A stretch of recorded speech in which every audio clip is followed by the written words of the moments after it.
हमारी सबसे प्रार्थना है, अपने बूढ़े माता पिता की सेवा करो।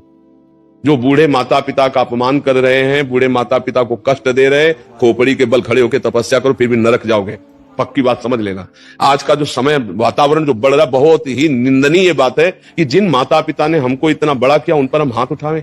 आज हम सत्संग में भी बोले कि देखो कैसे बूढ़ी माई को मार रहा है जवान लड़का लातों से, देखो कैसे माता पिता को बहू और बेटा मिलकर के मार रहे हैं दरवाजा बंद करके। अरे यार, उसकी कोख में तुम पले हो, दूध पिलाया है, वो तुम्हारी सौत फेंकी है, वो माँ है, वो पिता। बुढ़ापा में बुद्धि खराब हो जाती है।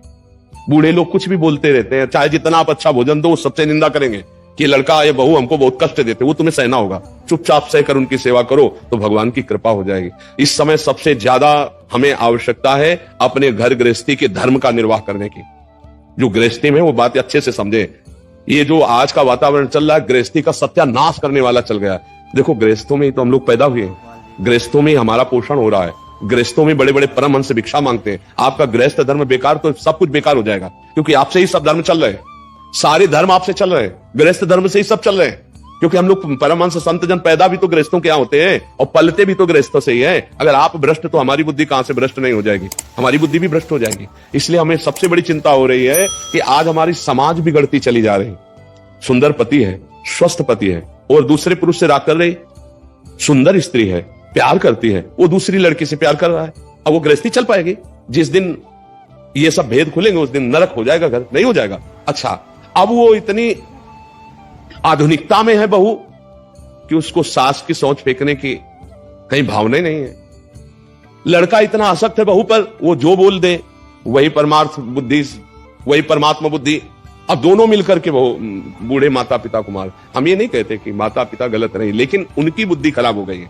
वृद्धावस्था, तुम तो जवान हो, जैसे तुम छोटे थे तो तुम्हारी बुद्धि खराब थी, कहीं सोच कर दिया, कहीं लघुशंका कर दिया, कभी माँ ने तुमको डांटा, तुम्हारी सोच फेंकी, लघुशंका। अब उनकी अवस्था है, बालवत अवस्था वृद्ध जनों की होती है, वो गाली दे सकते हैं, उनकी सेवा करो। सबसे बड़ा उपदेश यही है, नशा मत करो। अगर नशा करके जाओगे तो तुम ऐसे अपराध करोगे, घर में आतंक मचाओगे। ये गंदा भोजन मत करो, नहीं बुद्धि भ्रष्ट हो जाएगी। और हाथ जोड़कर प्रार्थना है, सबसे बड़े भगवान, मंदिर जाओ या ना जाओ, अपने माता पिता की सेवा कर लो, भगवान प्रसन्न हो जाएंगे। बूढ़े माता पिता की दुर्दशा देख करके ऐसा लगता है आज हमारी समाज को क्या हो रहा है।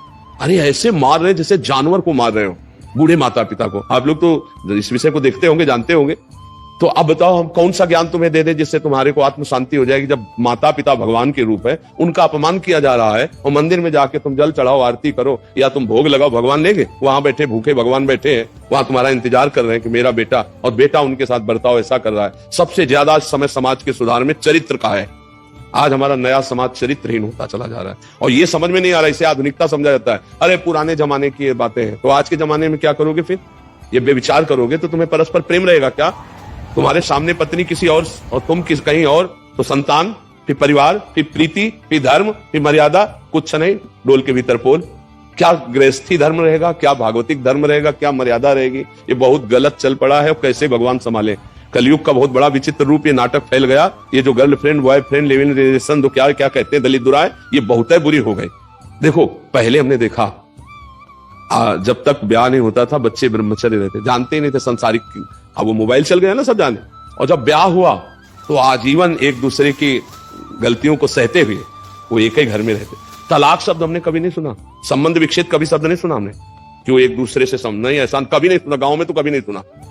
आजीवन निर्वाह करते थे। हाँ, थोड़ी उद्दंडता होती, थोड़ा उस पड़ोस वाले संभाल देते थे, भाई मारपीट मत करो, लड़ाई झगड़ा मत करो, थोड़ी बड़ी बातों में आपस में। लेकिन ये चरित्रहीनता कि स्वस्थ पति है, स्वस्थ परिवार है, आप उसका त्याग कर किसी और पुरुष से, या स्वस्थ पत्नी है, सुंदर पत्नी, आप उसका त्याग कर किसी, अब उस परिवार की हालत क्या होगी?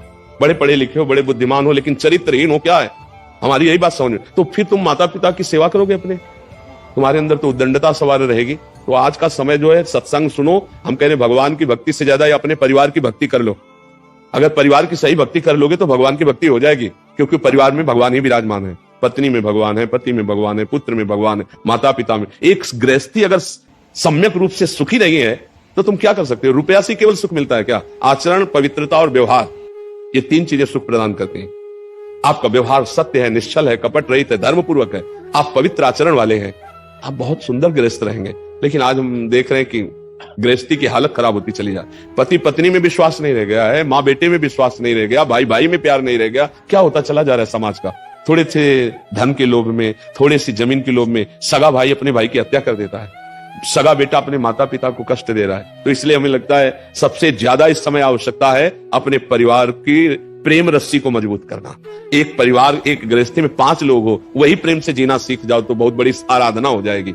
बूढ़ी माँ है, चल नहीं पा रही, उसे लात से मार रहे हो, डंडे से मार रहे हो, यार नरक का भी तो होश रखो कि तुम्हें तुम्हारी दुर्दशा क्या हो जाए। या ऐसे ही लोग जब गाड़ी में बैठ के चलते ना तो ऊपर से पूरा ट्रक पलटता है उनके ऊपर कि सांस भी ना ले पाओ, वहीं पिचक जाओ, फिर या आग लग जाती है, उसी गाड़ी में जल जाते हैं। कर्म न बिगड़ने पाए, हम बार बार सबसे प्रार्थना करते, कोई किसी का सुख दुख देने वाला नहीं, किसी का आशीर्वाद काम नहीं करेगा, तुम्हारे आचरण, तुम्हारे कर्म ही तुमको सुख दुख देंगे। इसलिए भाई अच्छे कर्म करो और अपने बुजुर्गों के कर्मों की तरफ मत देखो। वो बूढ़े हो गए, जैसे बच्चा ऐसे बूढ़ा हो जाता है। बूढ़े की सेवा भगवान की सेवा है।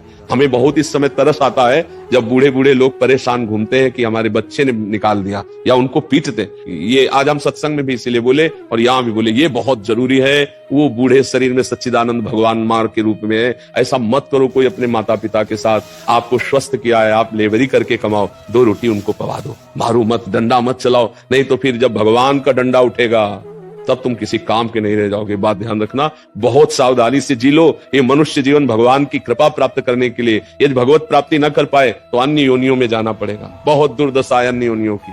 देखो जंगल में कांटा लग गया अगर किसी पशु को, पक रहा है, अब वो दवाई तो नहीं हो सकती ना। अच्छा, कोई मांस खाने वाले जीव, जैसे किसी जीव को पकड़ लिए और वो खा रहे हैं, जब तक वो मरेगा नहीं तब तक जिंदा नोच नोच, वो हम ही तुम है। ये सब मन में सोचा करो। पाप कर्म बन गए, ऐसे जीव बन गए, ऐसे कष्ट भोगना पड़ेगा हमको। ये अवसर मिला है कि हम सारे कर्म नष्ट करके भगवान की प्राप्ति कर सकते हैं। इसलिए अच्छे आचरण करो, नाम जप करो, कोई नशा मत करो और बड़े बूढ़ों की सेवा करो। अगर अड़ोस पड़ोस में कोई ऐसा बड़ा बूढ़ा हो कि उसकी सेवा करने वाला ना हो तो थोड़ा समय दे दे। अपने पास पैसे हो तो उनको खान पान की सामग्री अर्पित कर दे। वृद्धों की सेवा से भगवान बहुत प्रसन्न होते हैं। बीमार है, वृद्ध है, ऐसों की जरूर सेवा करे। हम कह रहे हैं और दान पुण्य कहीं मत करो। आस पड़ोस में कोई बूढ़ा हो ना, उसको कपड़े, उसके भोजन, उसकी देखरेख कर लो। और अगर कोई मर रहा हो तो उसके पास जाके राधा राधा चिल्ला दो, उसका कल्याण हो जाएगा तो तुम्हारा कल्याण हो जाएगा। एक का कल्याण कर दिया तो काम बन जाएगा। मरते समय नारायण बोला ना उस राजा मिलने, तो भगवान के पार्षद आ गए ना। तो ऐसे तुम सुना दो जाके, जैसे कोई मर रहा है, बस वहां गए 2 मिनट राधा राधा राधा राधा राधा राधा, और बस चले आओ। अगर उसके कान में पड़ गया है तो उसका मंगल हो जाएगा। उसका मंगल होगा तो उसका आपको पुण्य मिलेगा, आपका मंगल हो जाएगा। मनुष्य जीवन में एक दूसरे का हित करने के लिए हमको, पर हित सरिस धर्म नहीं भाई, इससे बड़ा कोई धर्म नहीं।